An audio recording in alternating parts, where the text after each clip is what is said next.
我这边很严肃的谴责一下我们的那个卫福部长陈时中，他今天的所有的表现，在人性这一方面，他过不了关，他太邪恶了。你觉得他太邪恶了？我觉得这种邪恶，我们还不是说是一种所谓平庸的邪恶，不是邪恶。这一种邪恶在于说，你的那种带了一种狭隘的意识形态，然后你面对一个生命的时候，你那种轻忽的、轻蔑的那种态度，你从他身上看不到任何作为一个医生你应该有的一个慈悲心。我说句实在话嘛，你看他就是一个冷冰冰的，所有的数字高了一点，他就稍微一点皱个眉头，低了一点，面带微笑。他有没有想到每一个数字的背后都是一个家庭，都是一个生命？今天假如我张亚中，或者不要讲我张亚中，今天是中国国民党，或者再多一次陈水扁执政的时候，我觉得他都不敢干这个事情，绝对不会干这个事情。那为什么今天的蔡英文，今天的陈时中会干这种事情呢？我觉得他们的人性已经没办法接受挑战了，没办法接受检验了，这是我们对人性的一个失望啊。就是这么一个简单的事情，我相信所有的晚中面前，你可以说这是大陆统战，你可以说你不要，但是基本上你不要有人要嘛。基本上面对一个生命的过程，就好比说我们到急诊室的时候，到了急诊室那个最后关头，大家要救命的时候，还在那边讨论说这个医生是蓝的，这个医生是绿的，这个护士是蓝的，这个护士是绿的，有这种人吗？没有这种人嘛。这个药的出品是这个蓝的公司，这个药绿的公司，这个是共产党出的，那个是美国出的，这个日本出的就是好，有这个道理吗？所以这件事情完全凸显了我们这个陈时中还有蔡英文他们的整个思维，我觉得必须要讲，他们真的不是一般的人啊。什么人？那这个事情我们大家自己去想了，不是一般的人，但是他不是一个 Superman， 不是一个超人，而是作为一个人性的基本的资格，他都不够了。当一个人对他最大的指责，我今天对陈时中最大的指责，你做一个人的基本资格都不够了。我告诉你，我张亚中也许这个事情做不成，也许做不成，但是我可以告诉你，我做一个人的资格，我绝对合格。因为我是想到台湾老百姓有困难，我去帮助他嘛。我想做这个事情，我做不做得成是一回事情，但是我这个心念我是在做嘛。那你陈时中有这样子做吗？你在思考所有问题的时候，你有把台湾老百姓生命摆第一优先吗？你没有嘛。他心中想的或许是老板的股价，想的就是股价嘛。股价比生命重要吗？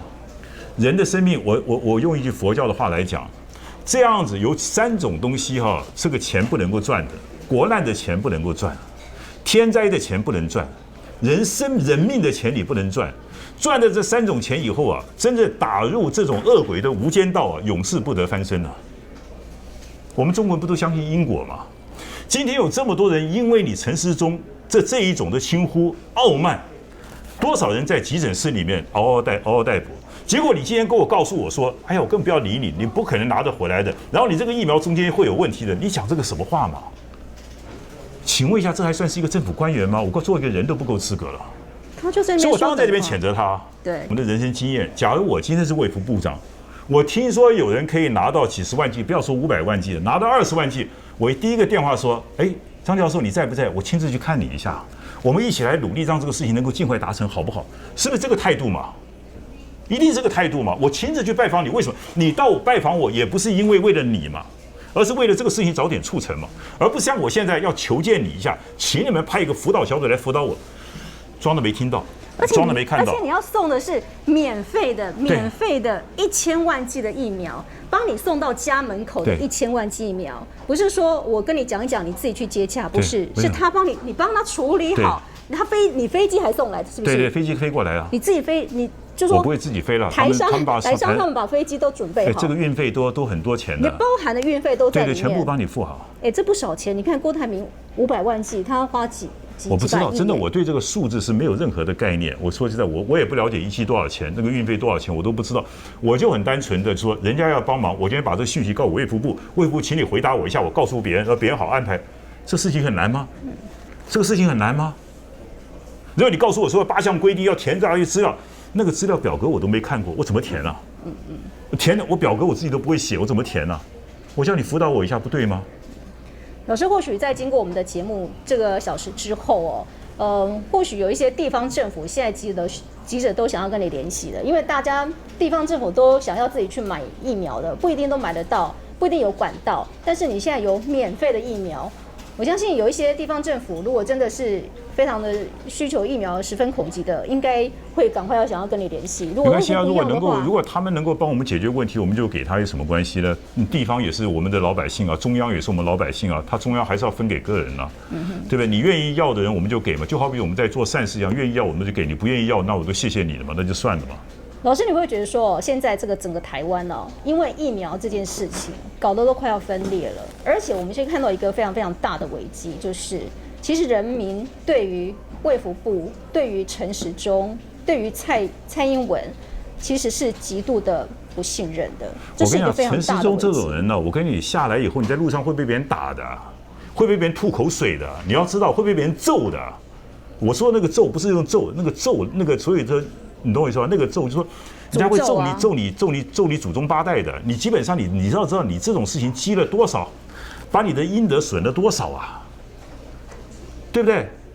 这个事情是不能做的。所以我跟你讲，我们的感性来讲，有些事情是不能做的，在世界上，你可以有你的政治立场，有很多事情是不能做的。对，但老师，我觉得我还是蛮疑惑的，就是说，在过去1年，我们防疫防得这么好，大家呢也觉得陈时中当卫福部长、当指挥官，在过去的1年其实也指挥得很好，为什么就在今年的这个时候，突然他的态度、他的整个对外的一个发言，他似乎不是那么的重视人民的生命了？我想只要问他嘛，所以我们只能讲到这个东西。假如你这么不正常的，只有2个情况了吧？一个是名，一个是利嘛，还有一个再加一个你的品格本来就有问题嘛，啊，或者你的脑筋已经坏掉了。那我想台大的医生，台大的应该不会脑筋坏掉。那现在看起来很大的就是你的品格出了问题嘛。那品格的人品出了问题，你的人性出了问题，一定有些因素嘛，那就是名和利嘛。或许你今天想到是扒着蔡英文，还想有什么的高官可以做，或者这个股票市场有没有你的朋友，我都不知道。但是一定就这些原因嘛。但是再多的原因，我刚刚讲，我们检验一个人的标准，人性是最基本的标准，人性是基本标准。有些台独大佬，我个人也很尊敬他。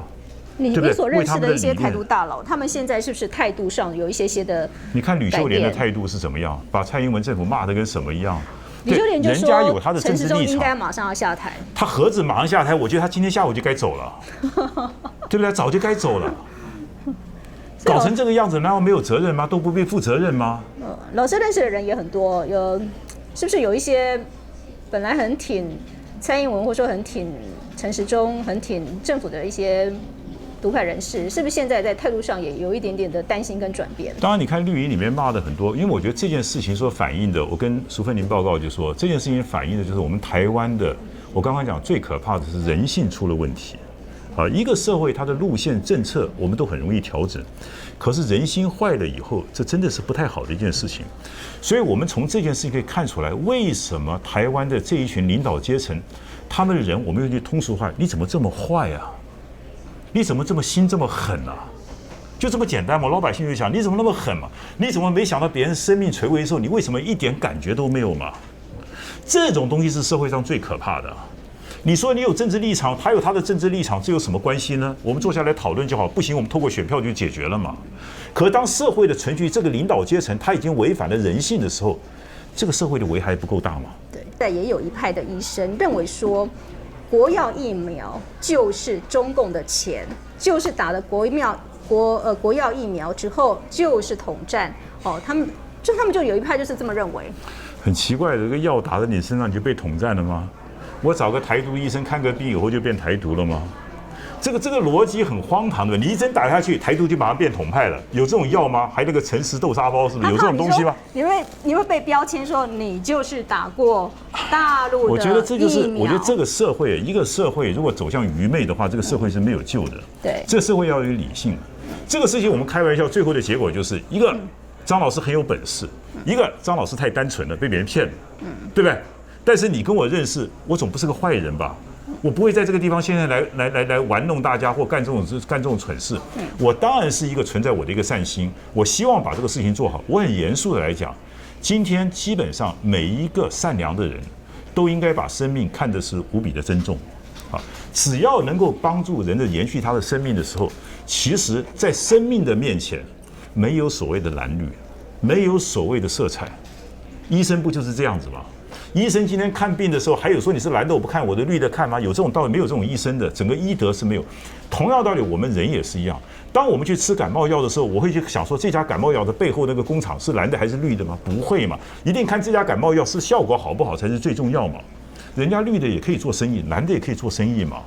所以有很多东西它必须要有一个界限的，这个界限跨越过去以后，跨不过去，它的人性就受到挑战了。